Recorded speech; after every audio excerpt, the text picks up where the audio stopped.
Hey, welcome to the Love and Growth Podcast. My name is Jason. This is Danielle. We appreciate you guys being here with us. And over the last couple of weeks slash month slash who knows, we've gone through some stuff and figuring things out and refocusing, recentering. I think it's been fun. It's been fun. Fun. Yeah. Yeah. I don't think fun is the right word, but Fun's the only thing coming to mind at this point. I guess we're rolling with it. We're gonna go with fun. Because what else are you going to do? We went through it, we got through it, we took a new direction, and we moved through it. But what it's kind of come out for me and the things that I've been thinking about, especially more recently, because everything is so stressful and the refocus, the rebrand, everything's kind of changing. And I think one of the things that we do really well right now, even in the stressful times, is look to each other to communicate the right way. And figuring out like how do we stay on top of each other and like where are you falling off, where am I falling off, and not having as many explosions, so to speak. But just that way of connecting, because I know we talked before about clicking the boxes and just kind of being there. I think over the last week, I know for us, we've taken a more active role in communicating. Yeah. I've been super stressed with a lot of things that's going on at work, with the house, all that kind of stuff. And you've gone above and beyond of opening the line of communication. And I think that's been really helpful to keep me grounded and plugged in. And I think, I kind of want to go into just the things that we've done a little differently over the last week and a half. We used to do a lot before, but over the change in patterns. Yeah. That's kind of changed us up a little bit. Yeah, because life happens, right? So, we can practice and stuff all we want, but life still gets thrown at us. So. Yeah, and I think that's been a big thing too with us. We've gotten really good at playing off each other. One person's down, the other picks up. One person's up, the other one comes up. It really works really well. Yeah. And I think you've really, it's been super helpful for me in the fact that like you've stayed in a constant communication with me of not overly stressful or like nagging on things, but being like very open and very, very plugged in with everything. Yeah. And I think that's like a big change. We talked about the last episode, like feeling safe and things like that. And I think it kind of goes hand in hand with that because I know that like I can come to you and say that this is kind of what's wrong or this is what's going on and know that like I'm not dumping more on your shoulders. Yeah. Because that's where I used to be. It would be like, I don't want to tell you that I'm hurting over here because I don't want you to stress about that or add more onto you when I feel all the things and I see all the things that you're going through. Yeah. I used to withhold my feelings. Oh, that's a good way to put it. And that's not fair to you. Well, it's not fair to either of us. If one person has to withhold that way just to save the other person or kind of buffer it, like you're not doing each other a service at all. No, because all it did was make you're like, I can tell something's wrong. Like, I know something's wrong. Yeah. So it wasn't, it's kind of like the same thing that like with finances, right? The men don't like to talk to the women about finances because, oh, well, I'm protecting you. No, right. You're not, because then I'm like, I don't know what I can go out and buy, or if I should hold off on buying this, or if, X, Y, and Z. Like, there's so many variables that come up with finances that it's like, you think that you're protecting me if something's wrong, like, you're not. Yeah, but I think finances is the easiest one to point out. I think that's one that most people are going to relate to. But I think the thing that I've always heard and used and all that is like how you do one thing is how you do everything. So if that's how we're communicating with finances, that's not the only area. Right. Like there's still stuff being withheld in one way, shape, or form. And I heard a great analogy. It's kind of like locked doors. I'm going to keep this one locked just because I need to kind of keep this to me. You don't need to go in that. Right. And if you're constantly keeping locked doors, then you're always holding something away. Right. And it's not, because I think the mindset has to change, because the mindset isn't, oh, I'm going to keep this secret locked up over here. This is mine. You can't have it. The mindset is like, I know that you have the world on your shoulders right now, and I don't want to put myself on there too. Oh, I know you're worried about the family and all this. I don't want to put finances on top of that. Yeah. I mean, yeah, it's a little six of one, half a dozen other, because it's the same thing. Like, that's still your part of your world. That's part of your locked doors, because you're like, well, I'll just deal with it in this room and I'll just kind of keep them out of it. And it's at that point, then you're dealing with a house with locked doors. Right. But I was trying to point out that it might not necessarily be malicious. Yeah. No, definitely. It's not about that. It's not an evil intention behind it. Right. It's more of, I mean, in some of it, you call it selfish. Maybe not blatantly trying to do it meanly, but selfish is still a word, because it's like, I don't want you to have this, or you shouldn't have this, and it's keeping it on me. And it might feel like a selfless act where I'm like, well, I'm keeping that from her because then she doesn't have to deal with this. Mm-hmm. But at the end, it's selfish because I'm still keeping that, and there's no way that you can deal with it. I'm actually downplaying what you're physically or mentally able to handle because I'm the man and I'm keeping that to me because you don't need it. Versus like, two heads are better than one. Like, if I'm going to take on this world and I'm going to build this kingdom, like, I can't fucking build it by myself. I can't do it on my own. So why would I keep that from you? Right. And I spent a lot of time in this relationship keeping things, not just finances, personal life, this, that, like, we've gone through so many different things where it's like, I held a lot of that in, you've held a lot of stuff in, where it's just like, we were never going to connect in the way that we connect now because we were never fully in everything. So depending on how the wind was blowing, is like whether I was going to tell you like, hey, I don't have money for this. I don't have money for that. Like, I'll keep that to me and you'll need something and I'll sacrifice something else or whatever. You never truly knew anything with it. Right. So, with that being said, it's not fair. Right. It's not fair for either person. I think what you did over the last week of week and a half, 2 weeks of just opening up and being like, hey, you started a big journey, you concert challenge, you took on some other challenges, and you're like, hey, this is where I'm at, this is where I'm going, this is where we are, this is where I'm at here. And that open communication was like, I knew from where I was still struggling, but knowing that you had that certainty within you was so much easier on my head. Yeah. And I think that that's the key, is like open communication. Like, the more that we withhold thinking that we're going to protect our partner, the more communication issues we have, the more general issues we have. Because if you're not communicating and then something is wrong and then you're going to get pissed off and then you're going to hold resentment and then it's going to go until you have this huge blow up. And it's funny because once you have that huge blow up, all the stuff comes out anyway. Right. And it's like things that you were keeping inside or I was keeping inside that explode out, and you're like, why didn't you just tell me? Right. Like, why didn't you just say something? We could have addressed this 4 months ago instead of holding everything back. And I think we get so much in that pattern that I'm not really sure what it is. I'll be honest. I don't know if it's pure just selfish keeping it to yourself as far as like, I don't want to hurt you, or hear me out with this one, or it's a sense of like really not thinking that you're able to deal with it. Like, just really blatantly saying like, this is mine. I'm going to take this on, like, beat my chest, move myself forward. Like, I'm the man, I can handle this. And almost a sense of like, it's an entitlement for me that I'm going to keep this. It's a sense ego. Of, yeah. That's your ego side. Right. I'm going to keep this as mine. Yeah. Doesn't need to know. Mm-hmm. I mean, that's what I wonder. It's like not even of a protection thing for you, a protection thing for me. Mm-hmm.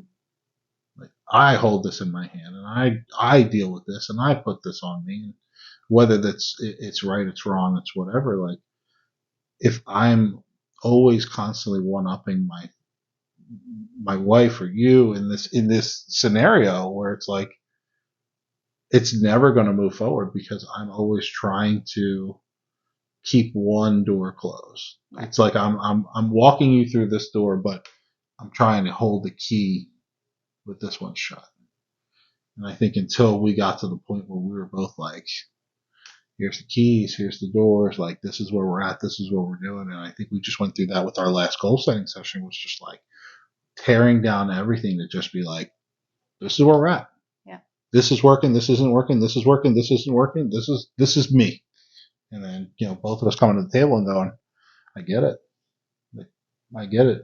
Because the perception that I would have versus where you were at was like, well, I thought you were good here. Like I saw you doing X, Y, and Z, but to know that those things weren't connecting was a different level of communication, different level of language that we weren't connected on. And I think understanding that the way you view things and the way I view things aren't the same. Right. They're not the same. And I think our partners aren't mind readers. You can't read my mind. So unless I'm actually going to say, like, hey, babe, this is kind of what's going on right now. Like, you don't know. And we can't assume what our partners do or do not know. And I think that's where couples get into a lot of trouble because you assume you know what your partner is thinking. And you have no clue because you two haven't even actually spoken to each other. Not only have you not spoken to each other, we evaluate things differently. My priorities are different than your priorities. My background is still different than your background. My outlook, my goals are still different than your goals. Mm-hmm. Family goals are aligned, but like two totally different people. And I think that's one thing to realize. Like in a relationship, you're not merging into one person. Right. Like you're living this life together, but at the same point in time, like we're living this life on the same road. Right. Well, you still have your wants and needs, and I still have my wants and needs. Right. And you still have your personal goals, and I have my personal goals. But at the same point in time, our personal goals still align with our overall vision. Yeah. Which is the same. Right. Which is the same, but we have a different way that we're attacking those things. Right. And we're going to, because like you said, we are two different people. So it's okay to be like, hey, here is the common goal. Yeah. And you both get there. Yeah, I always want to put it as like you're taking a road.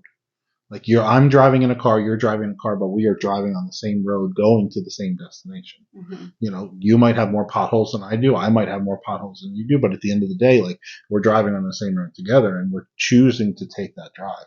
But in order for us to get there, we still have to say like, hey, this is the map that we're taking to go. We have to be on the same page when we communicate, and that's going above and beyond and being in constant contact with what it is. Now, I'm not saying text all day long. Like, don't. No, but like if there's a day like, hey babe, I'm really not feeling it today. Mm-hmm. I'm struggling really bad. Like I don't feel well. This is going on. Okay, got it. Yeah. Because then it's like if I'm open with you to be like, I'm not my best today, then you can carry that. Yeah.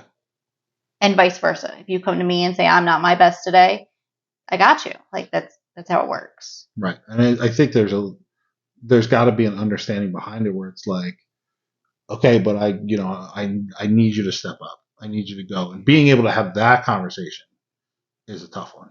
Like that one's like, hey, I get it, but like, not to say like try and keep butt out of your conversation as much as possible, but like knowing that, hey, I know you're struggling.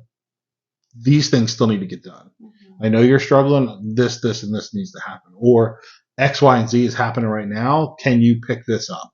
And having those conversations and knowing the other person, the last thing you want to do is snap at that other person to be like, what the fuck is wrong with you? Like, why can't you do this? Like, I think if things start to get out of hand and start to spiral and one person, I think this is where we were before, where it was like, we talk about you going on the journey and picking up where I was like, babe, I need you to come with me. I need you to do this. I need you to do this.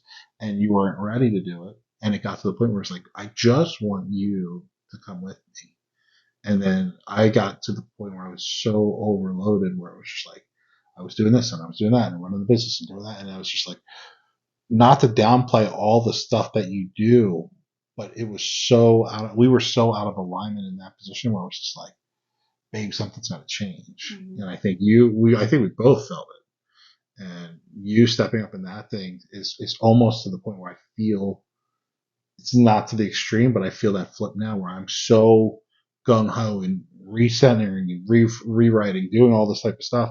And you have so many different things that you're juggling, that it's like, hey babe, I need you to look over here. Mm-hmm. And you just communicating, even the small messages that we have back and forth of just connecting, it's refocusing and recentering in a way that I know what I have to do.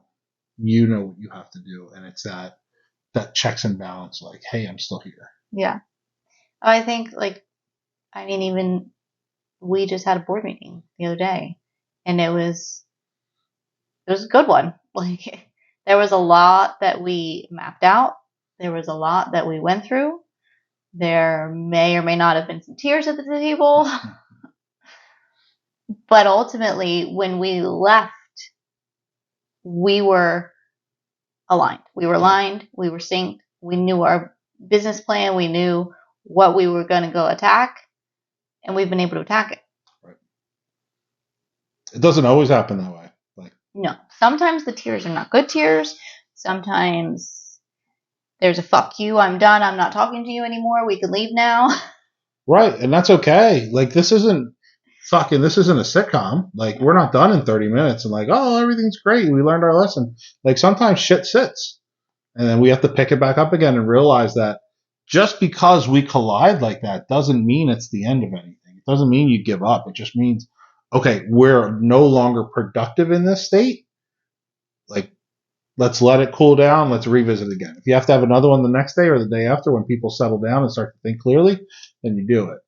And I think that's just the constant communication that we've had over the last week since the board meeting, especially since the board meeting, has been something where it's like, got it, still on the same path, still checking in, still going the right way. Like, okay, let's go. Right. And check-ins, like you keep saying that. And I think check-ins are good, but make sure it doesn't turn into nagging. Yeah.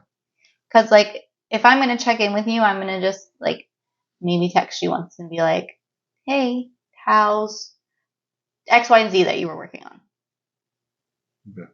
And you'll answer me when you're ready, like when you have time. Not like, hello, hi, question mark, what the fuck, where are you? Yeah, question mark, question mark, question mark, because you'll just keep sending the question marks. No. Like, then he's not going to be productive because you're too busy blowing up his phone. Right, I'm spending all the time responding to your text messages versus actually getting shit done.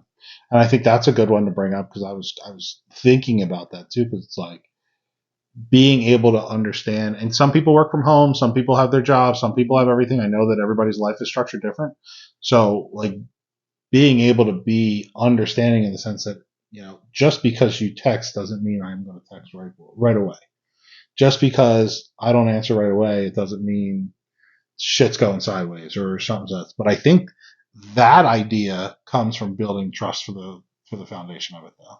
Like, understanding that we had been through some shit, and now it can go with like, hey, I know that I didn't text you right away, or I forgot to text you, or I didn't this, or didn't that. Being able to just understand that we're still here, we're still going. Yeah, I mean, that's a big improvement for me because those question marks, they may have been spoken from somebody who's done it. Yeah, I know. But it was like, yeah, when I didn't trust you, I would blow up your phone like that because what the fuck are you doing while you're not answering me? Right. Yeah, working, doing stuff. But it makes sense.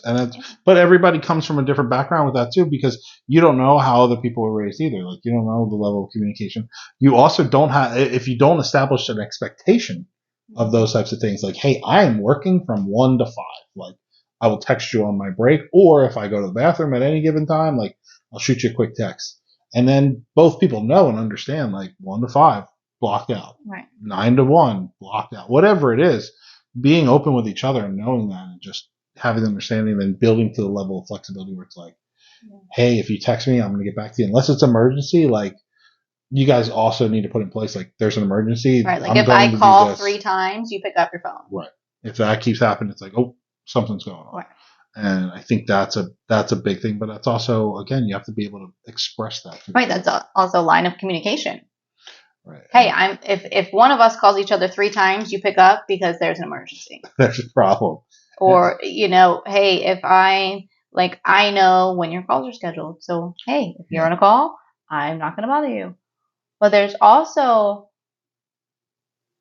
I think one thing that has really been working for us this week too is that I haven't just been sending like, hey, where are we with this? Like, I've also been encouraging you and supporting you and appreciating you. Yeah. And making sure that, like, I've been telling you that. Yeah. That's a big difference too. We go into to different ways of communicating those types of things, and sometimes I feel like we wait too long in between, like saying those things and appreciating and understanding. I think going through the issues we've gone through over the last month has been like an eye opener to say, like, I do choose you. I do go through this with you, and I appreciate everything you do, whether it's ups or downs. It doesn't matter. The fact of the matter is, like, I'm here with you and dealing with it with you, Mm-hmm. and being able to voice that and share that with each other is a big thing. Because I mean, a lot of times guys aren't looking for. It's going to sound terrible, but hear me out. Guys don't always need to hear "I love you." They don't. We're not wired that way. Some are. I mean, sorry, maybe if I'm not. You want to know that your hard work is paid off. Not even hard work, just to know that you're appreciated and you're respected in what you're doing. Mm-hmm. The fact that you're being acknowledged for what you do and what you put in there, versus having to turn around and being like, well, you don't help me out at all around here. You don't do this. You don't do that. Like, actually feeling that level of appreciation is big, and it's not. It doesn't have to be all the time. It doesn't. It just has to be some sort of appreciation. I think that shouldn't be limited to just your partner either. Right, but I will say to that,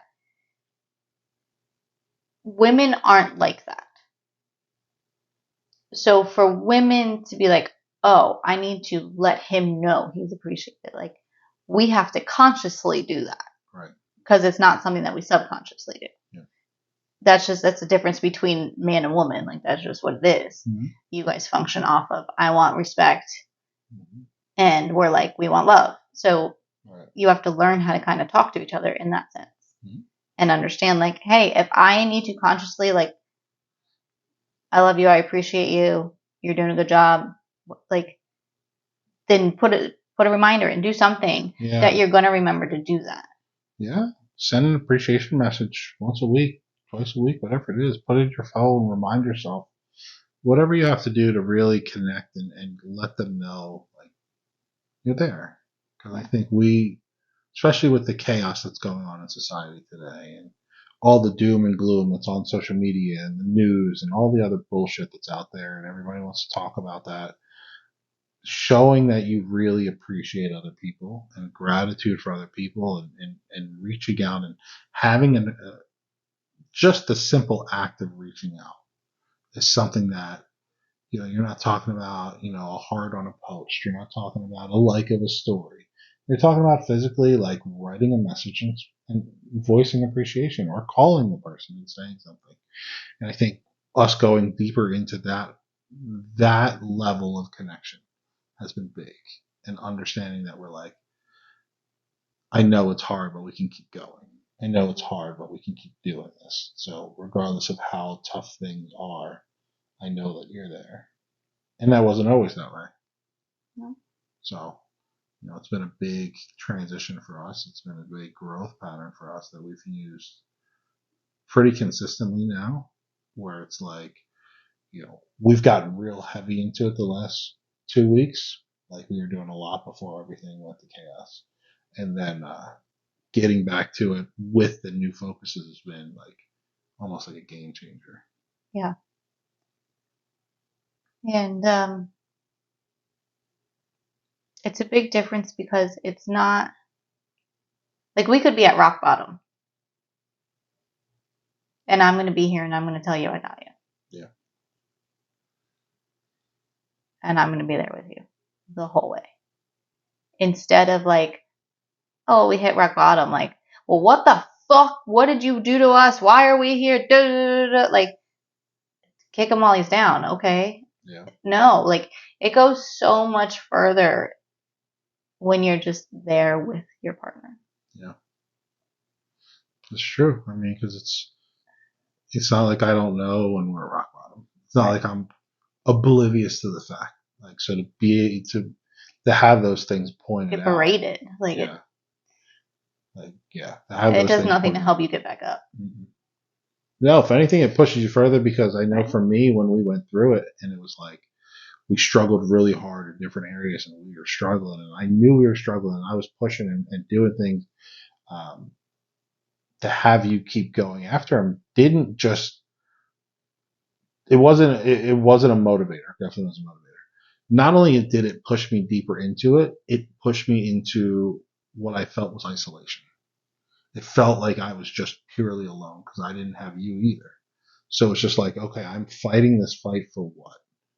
You know what I mean? Like we always look for a why. We always look for a purpose. We always look for a dive. And then it was like, we'll dive into it and go, okay, well now I don't even have the thing that was my why. So now what? Why should I even keep doing this? So to be able to come at it from a different perspective of saying like, I appreciate you. I understand, you're doing great. I know it's hard now, but I know we're going to get through it or whatever it is. It's just not coming through with a backhanded compliment, not coming through with a level of not going into it with a level of expectation of something else. Right. And I think that all stems back to communicating. Mm-hmm. Because I'm less likely to be angry when shit goes south when you've been open with me and you're telling me about it and I know what's coming. Right. If I'm blindsided by it because we haven't been communicating about it, then I'm pissed. Yeah. Super hard. It's super hard to be that way. I mean, it's such a fine line because it's like running your own business or anything like this. You get really excited over certain things you think are going to happen, and then they don't happen, and you're like, well, should I tell her? Do I let her down? Do I do this? The fact of the matter is just being open with everything and just being like, this is where it is. Thought this was happening, didn't happen. Thought this was going on, didn't happen. Like, this is it. And you've been a huge supporter in knowing that there's been pitfalls like that where it's like coming to you, from my perspective, coming to you with something that I've failed at is one of the hardest things ever. Like, I could fall, cut my arm off, whatever, like, shit, that'll hurt. But, like, feeling like a disappointment and coming to you and having to have that conversation is terrible. Being a vision of, like, letting you down or showing something for the kids or having to say no to X, Y, and Z for whatever reason, like, it's a terrible feeling. But being able to openly communicate that, even though I still have those feelings, is a big move in the right direction. And that's not something that happens overnight. Right. That's not something that, even to this day, even being able to do that, I still don't feel good doing it. But I know that if I keep that door locked, it's going to bite me in the ass at some point. Mm-hmm. So it's you've gotten very good at absorbing, digesting, and then being there through that now, where it's like understanding that this is hard for me to say, and you've really been good at holding that space to let me say it and let me feel what I'm going to feel, but also being on the other side saying like, okay, so now what? Like, not in a negative way, but like, okay, you've got that negative happened. So, what's next? Right. What are we going after next?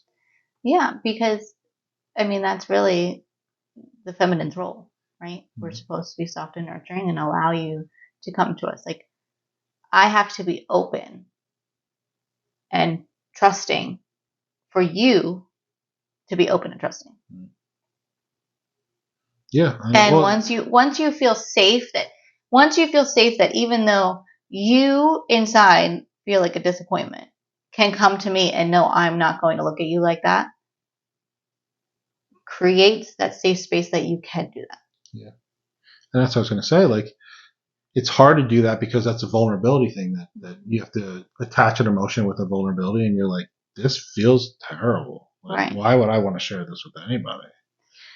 But on the flip side, like coming from the receiving end of it, it does allow me to be more accepting and to be like, okay, so now what? Yeah. Like, we got it. We're here. Right. Big. That's big. So now what? What is the next step? What's the first step to get going? Yeah. But it's easier for me to be that support person and say, okay. Yeah. When you're being vulnerable with me. Right. Yeah, I mean, because it. And I think that's been a big difference for us. Yeah, that has been. I mean, that's been still to this day a constant struggle. Like, it's easier to shut off emotions, plug it with something else, and just keep on going versus like, well, I have to deal with this shit now. Like, here's how I feel. Like, oof. But by embracing that and making that an actionable item for me to do consistently has made me better at it. I have a long way to go, but I've been much better at it. I'm more willing to tell my story. I'm more willing to voice what's going on with me. And I'm much better at putting emotions connected to actions. Yeah. And that was not something I was. No, but I also think you have to learn this, right? Mm-hmm. Because society would say, well, men shouldn't have feelings, men shouldn't feel like this, right. Men shouldn't tell their wives this, men shouldn't. And it's like, why? Yeah. You're human. You have feelings. So it's almost like you had to learn how to do that. Yeah. Because for so long, it was men should not do this. Well, yeah, it was I shouldn't do this. Like you can't live in that and like, suck it up, wipe your tears, and nobody needs to see that. Like, just go. And I think as long as you don't lose that knife's edge, like, I think that's where people. Being vulnerable with your partner does not make you weak. But here's where I was going with that. Using that vulnerability as a crutch to not move forward and create a victimhood. Yeah, no, don't be a bitch. Is the problem. And I think that's the line.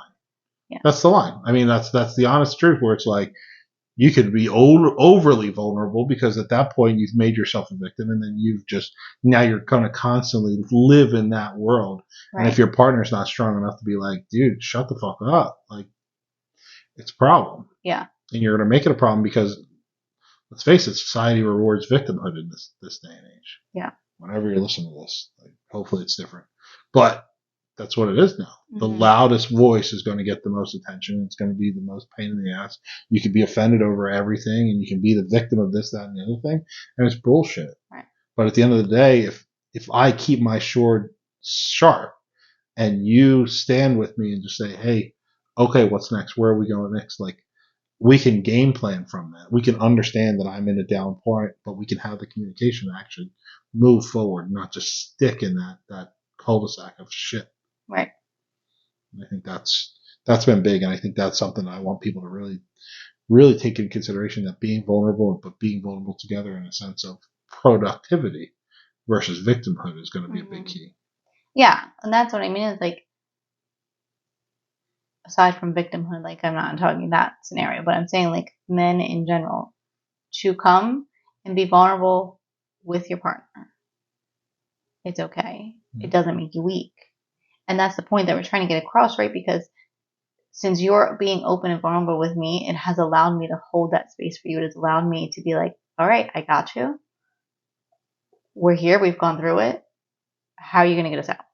Right. And I think you've picked up on a lot of the nonverbal stuff too, which is why the appreciation text and those types of things have really come full circle for us. Now it balances the whole thing out because, we're both pushing through hard times and going through shit, but we're both connecting on that level, which makes it, I wouldn't say easier. Well, it does, because we feel a full support from each other. More supportive. Yeah. It's not an easier process, but knowing that you have somebody by your side that's walking with you makes it a much more tolerable phase, because you know that you're in it together. And I think that's it. I think just being able to have those open communications and be consistent with voicing appreciation and not nagging. No, it's very important to feel safe with your partner. It's very important to feel like, I know whatever it is I'm about to say to you, you're not going to want to lunge across the room and, strangle me. Well, you might want to. The fact that you don't you're take not that going action to, is right. good. But, like, I know that I can say, hey,